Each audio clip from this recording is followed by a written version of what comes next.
अपना शिव गुरु के चरण में प्रणाम करतनी, सती पार्वती माता के चरण में प्रणाम करतनी, साहब भैया दीदी के चरण में प्रणाम करतनी।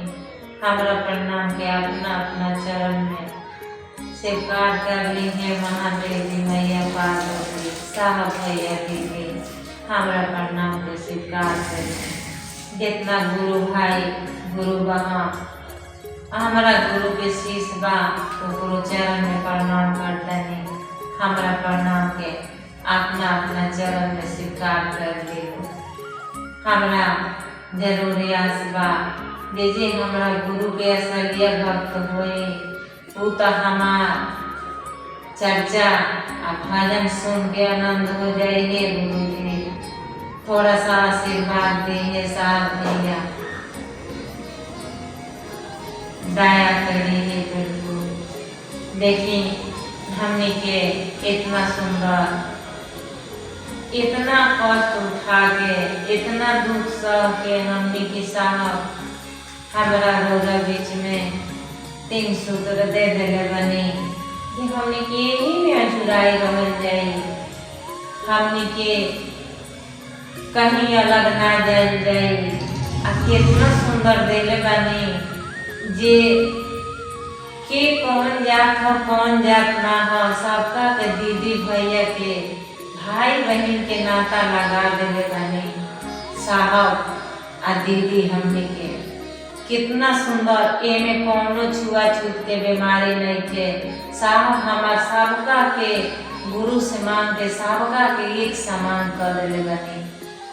हमारा रौरा नहीं के बुझा पहले में इतना सुंदर बा जे अपना गुरु से दया मांगे के बा, मन से दया मांगे के बा। जे हे शिव रौरा हमार गुरु हैं, हम राव शीश हैं, हमारा तो दया करे। दया दया तो हम पूछे नहीं जे दीदी दया काहे खातिर मांगे नहीं। दीदी कहे लो जे अपना लोग लड़के खातिर मांगी ले, अपना घर दुआर खातिर मांगी ले, लेकिन ना दया मांगे के बजे प्रभु कम से कम दया कर। जे शीश पर दया करे जे कहा 3 सूत्र हमरा से हो जाओ, हमरा से करवा दो। दूसरा में अनेकों भैया दीदी से लड़का बूढ़ जवान सबका से अपना गुरु के गुजरू करे के बाद बात करे के बाद जे भैया दीदी शिव गुरु दानी है, अघर दानी है, महादानी है, देव में देव महादेव है। उनका के गुरु बना लो। 3 सूत्र के पालन कर। हमने के भवसागर से नैया पार हो जाए भैया दीदी। तीसरा में 108 के नमन करे के बाद हमने के माला जोड़े कर जाए तो इतना सुंदर होई जो में रूप छेद कौनो नहीं थे। मन मना कर जाए तो कौनो गारंटी नहीं के जे होता कि नहीं के होता। इता अपना मन के बात हो गए। माला से कर जाए तो खूब सुंदर हुई। चलिए एगो भजन देता है अपना गुरु जी के। हाथ जोड़ी पैया पारी गुरु रवि चरनिया।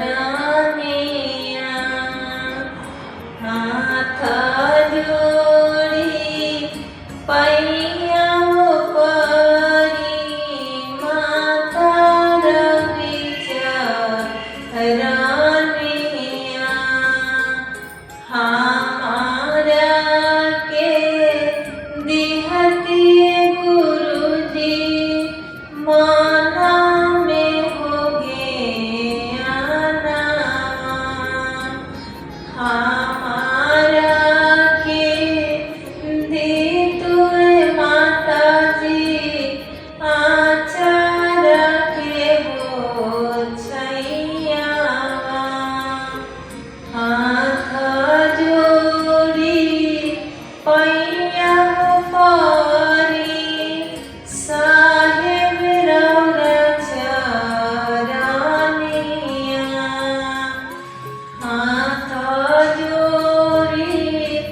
पैया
माता के हो चरनिया।